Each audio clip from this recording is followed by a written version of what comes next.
Happy Halloween. Happy Monday. Question for you guys. Mike, what are you going to be for Halloween?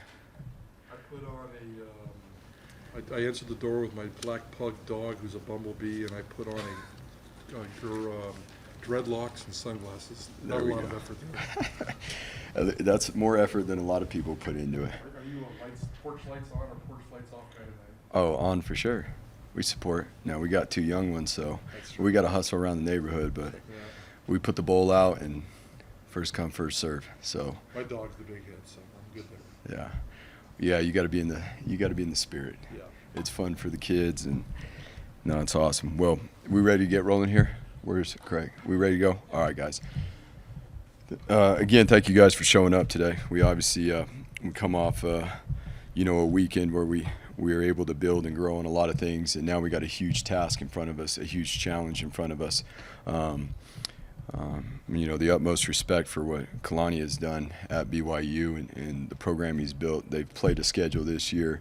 The competition they've played against, the teams are 30-11, and he's played a bunch of ranked teams, beat ranked teams. Offense is very high-powered.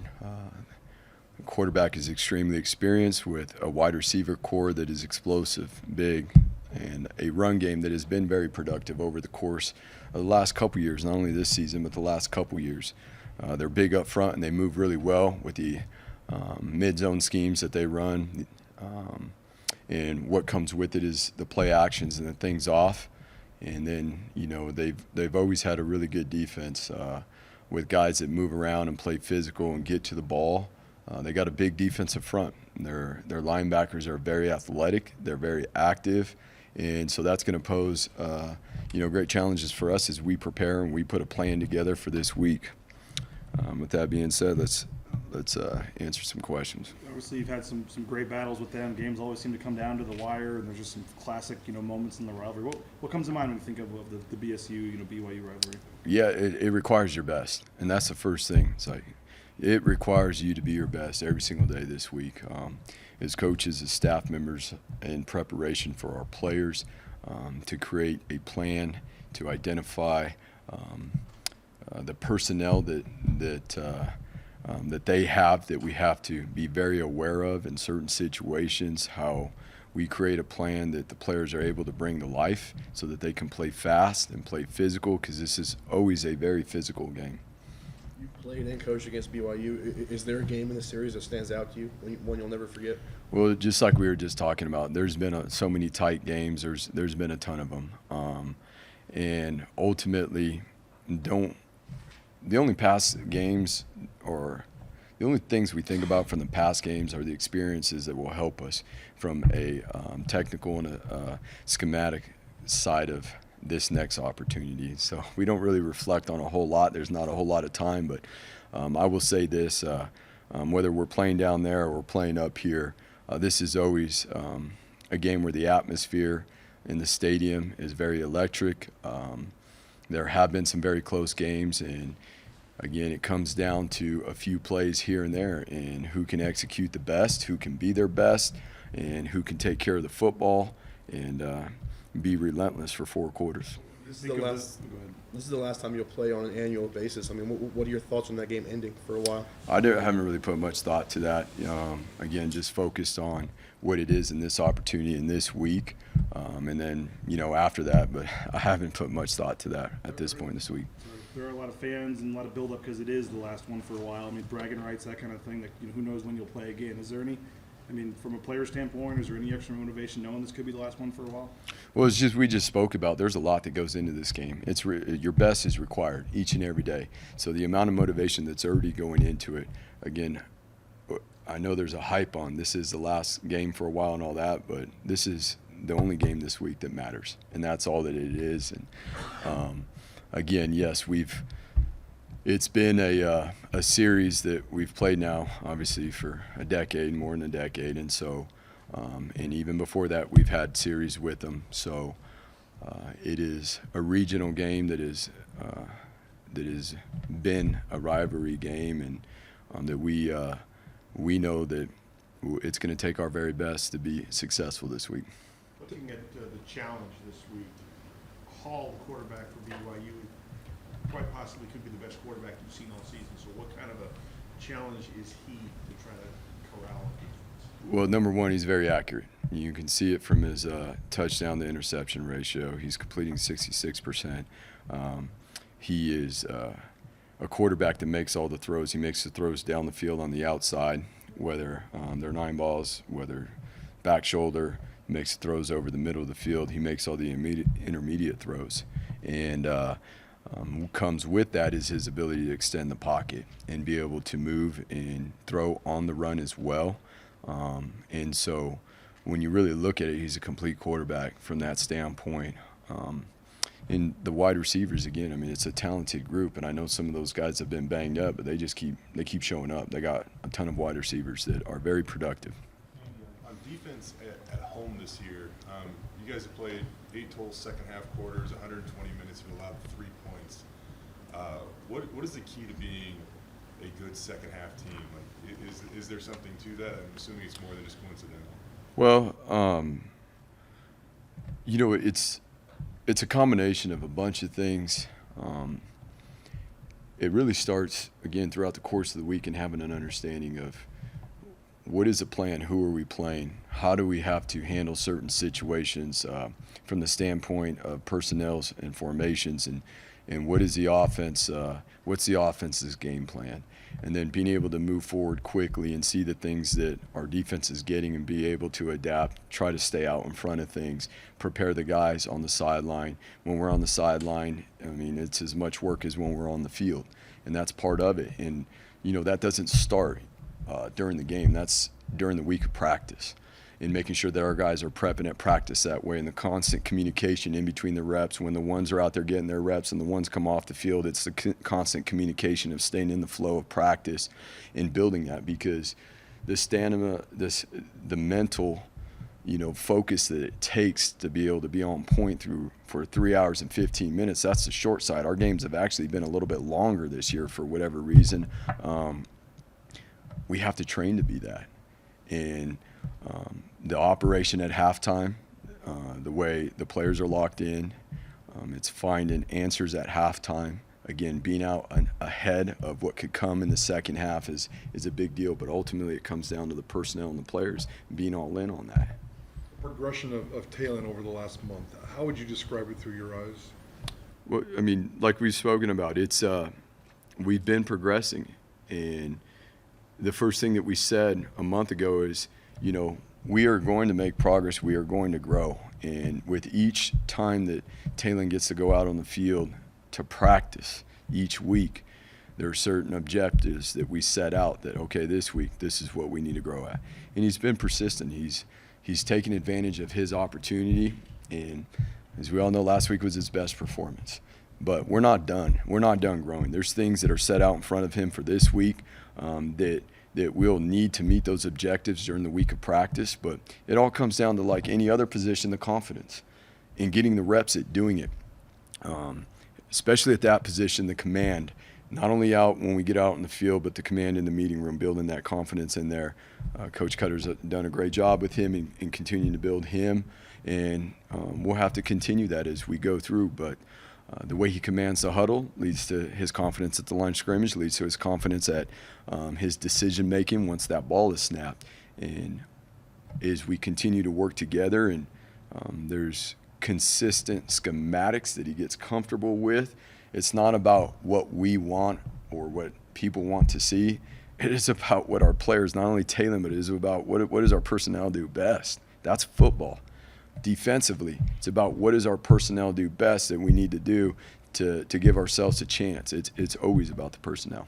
The passing game seemed like, I mean, obviously, in front of our eyes, took a major leap on Saturday night.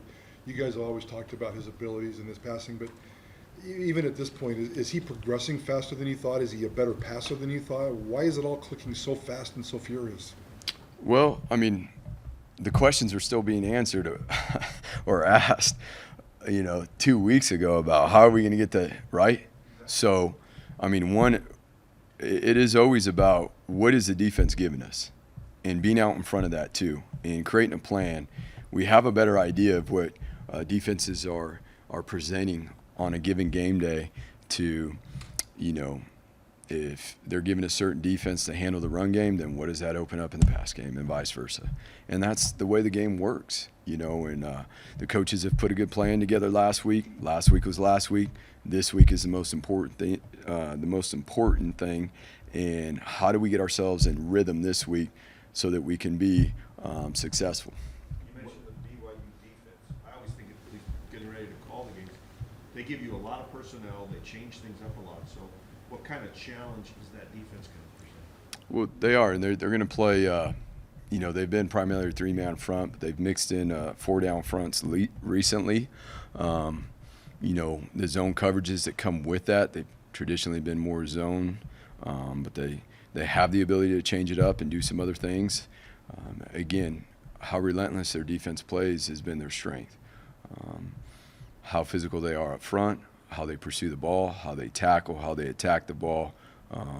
And so within those things, that's what creates, as we've said, these matchups that end up being really physical games. What's the objective you laid out for Talon this week?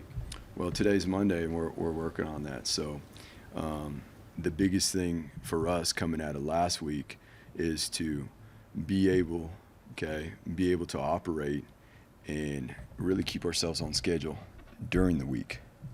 How do we take full advantage? And this not only for him, but it's for the whole team. How do we win Tuesday better this week? And that is the biggest objective, not only for him that we've laid out as a game plan is getting built right now, but how do we win Tuesday?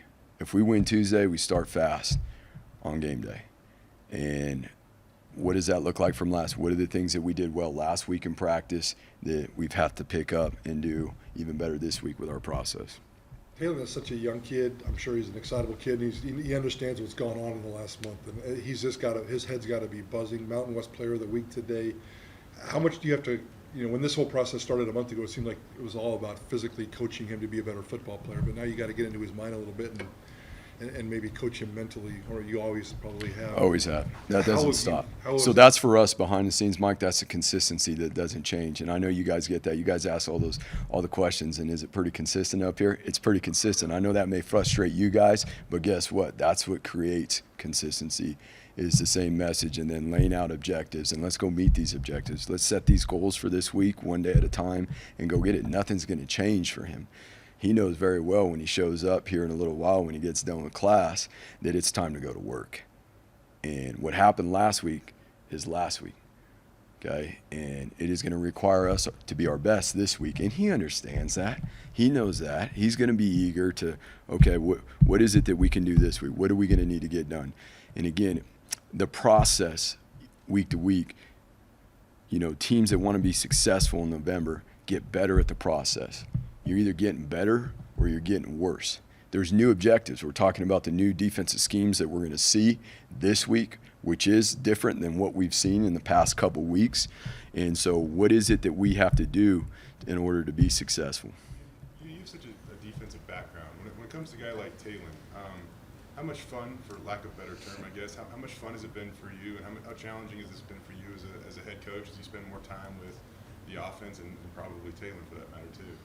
I love it. I mean, I love watching all the quarterbacks. I love seeing the way the room is moving right now. You guys get to see what they do on the field, but being behind the scenes and seeing them work at practice, seeing the good reps when our team's working, when it's not a service or scout team and it's good on good, it's our ones versus our ones. Like enjoying seeing that stuff.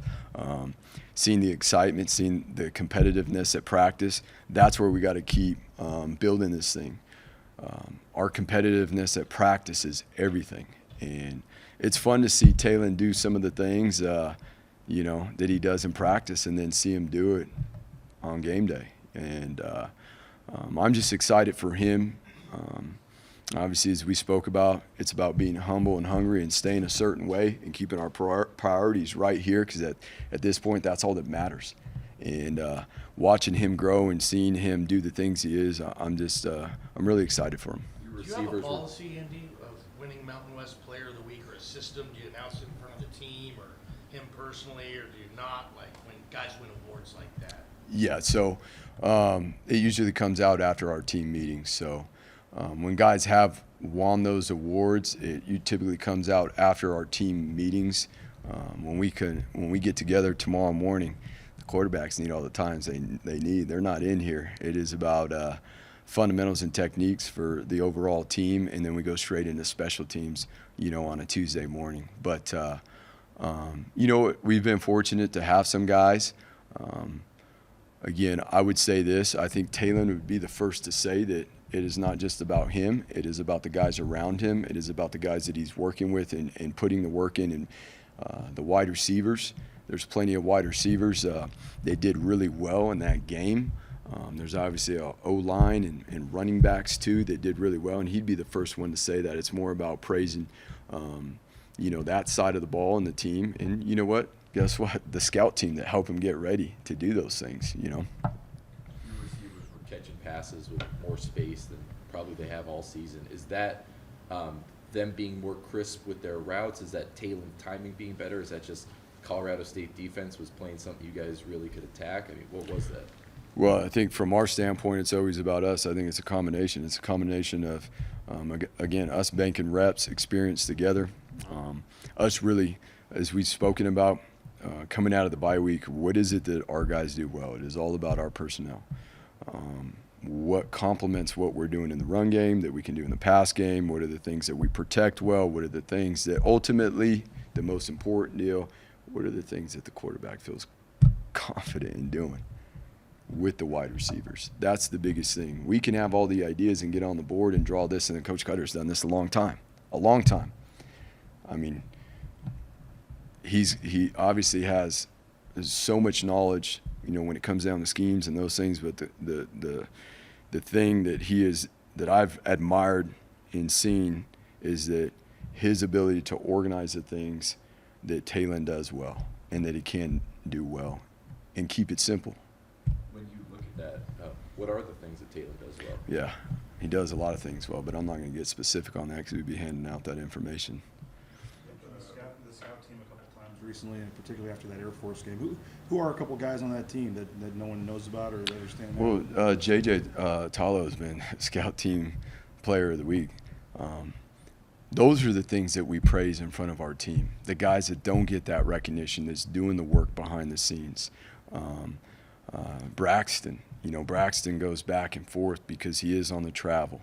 Those are the things we praise, in front of the team because nobody else gets to see what these guys are doing.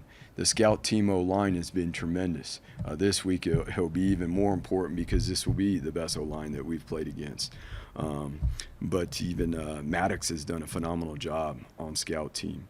And Jake Ripp is a linebacker that's played multiple positions on scout team for us, whether it be nickel, in the box linebacker, lining up on the edge.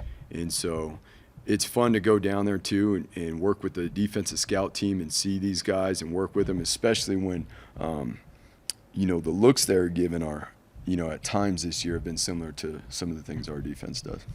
A guy like Caleb Biggers, and I think of all-time great cornerback seasons here, and I think of like Jamar Taylor in 12 and stuff like that. Yeah, Jamar is good, man. How often are teams testing Caleb, and without the mainstream stats that really glorify his meaning to the impact? Is there any way to that you guys measure his impact to the roster? Yeah, I mean, there's a. If you just look at the traditional stats, whether you're looking at, the funniest thing is whether you're looking at the nose guard position or you're looking at the corner position, they can be misleading, and there's two totally different positions. But two positions that are very critical to the success of a defense. And the way Caleb has played, again, it's awesome to see a guy with the humility, okay, and that has the same approach, who is very mature and handles himself in a very professional way each and every day, and is so consistent. The guys that are consistent play consistent, and he doesn't deviate. He doesn't. And obviously when you're playing out there on the outside, you've got to have that next play mentality. And it's just been fun to see him and what he's done, and obviously what we'll need him to continue to do 1 week at a time here. Good. After the game, Billy Bones was talking about George, and he said something along the lines of we knew George was going to get he's applying the training room to get his body right to get back out on the field. We're at game 8 now. How necessary is that, not just for guys like George, but for a lot of guys on the team to being your best on Saturdays? What does that take? Well, we've spoken to the team in depth about that of recent. I mean, everybody's in the same position, okay? Some teams haven't even had a bye week yet, okay? We're going into the last quarter of the season. And in this game, this is a very, not only physically, but mentally demanding game, and that's where it starts. Making those decisions in November that I'm going to take better care of my body. Starts with rest, right? And let's be honest, it's a little bit colder outside. Days are a little bit shorter. Making the right choices to take care of yourself, and it's not just our body in football and being in here and being proactive, but it is also handling. These are students, prioritizing our time with our schoolwork and staying on top of that stuff. Those are all the things that go into it.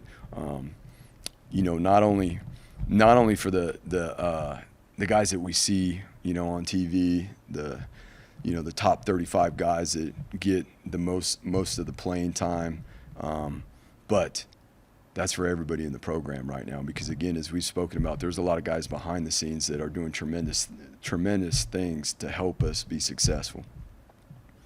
Talked to you quite a bit about Divine after the game, but has he earned a greater role on this team? And you go back and you look, I mean, how disruptive was he? Because 4.5 tackles for loss, I mean, that's an elite stat line. Yeah, that's something we definitely can build off of right there. And, it's awesome to see a guy like him be able to step up and do those things when, some of the starters were out because of injury. But I'm excited for him and where we grow from here. No different than, Talon and what we did. No different than George and what George did last week. For everybody, that's our commitment, in this program is how do we keep growing forward. And I'm excited to see Divine do those things and establish himself as a guy that can be disruptive in the run game and in the pass game. You had fun celebrating some of those plays, but like at the post-game press conference, like he could not have been more calm. What is Divine like to you, I guess? Yeah, I mean, when you step between that pain, it's a little bit different. And the mentality you have and the energy you play with is a little bit different when you step outside of that pain. It's what you see on the field, what you saw on the field, that's the way we need to practice. That's the way we need to operate, and not just him, but everybody. And then, I didn't see him when he was up here at the podium and what he looked like, but he's pretty lighthearted, a fun guy to be around all the time. He comes with you can count on one thing, Divine's going to be in a good mood. And if you want to have a good conversation, that's a guy you can go to no matter, whatever point of the day it is, early in the morning or in the evening or whatever. So I enjoy being around him. Again, I look forward to working, with him as well as the rest of the guys this week to continue to get better. Corey Hall, big night for him Friday night. I know you got a football game, but if I remember right, you guys were roommates. Yeah. You guys were close. What did he mean to this football program, and what's your relationship with him now? Well, number one, he's like my brother, so it is a huge deal. What Corey has done, for this program, what he did while he was in the program as a player speaks for itself. He's one of the best defensive players to ever play here, and to be a guy that grew up right here in this state. He comes from a great family. Dan and Karen are like parents to me too. And so I'm excited for him. It's awesome. It's been a long time coming for him. And even now, a little bit more behind the scenes, which is typical of him. But the support and the things that he does to still help this program, to help players to be, whether it's things that he does from behind the scenes to help this program continue to grow, or even some of our players going and doing internships and, working in the organization that he currently works for, BVA. I mean, it's awesome. He's a Bronco. He's a true Bronco that, if we were going to say there's guys that truly represent the brotherhood, there are a lot of them, but he's going in the Hall of Fame because he is definitely one of those guys. With Cortez Huggins, I mean, he's a JC transfer. I mean, that was probably the biggest game he's ever got the chance to really play in.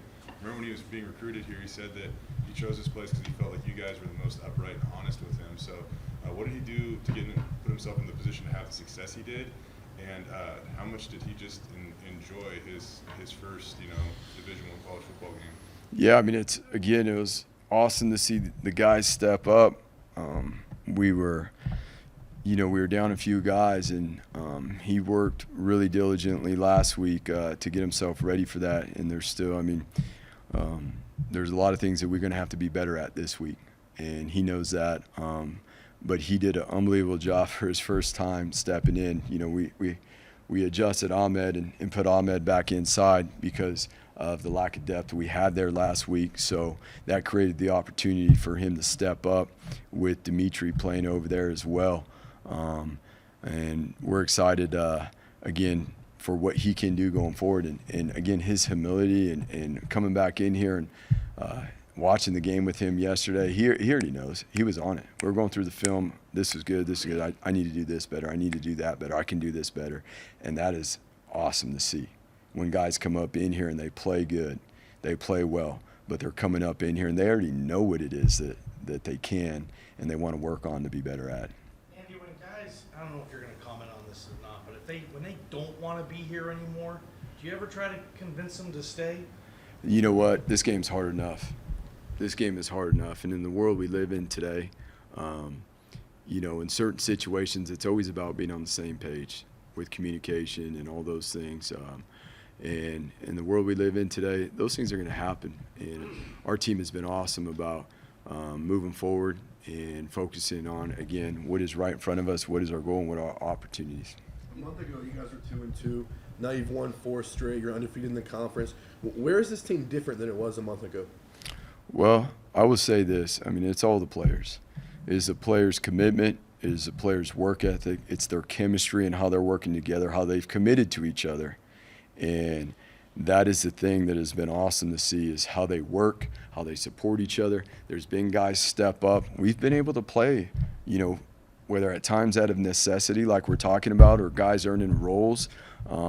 And it's been cool to see a bunch of guys get an opportunity to play. It was awesome to see all those guys play at the end of the night this past week.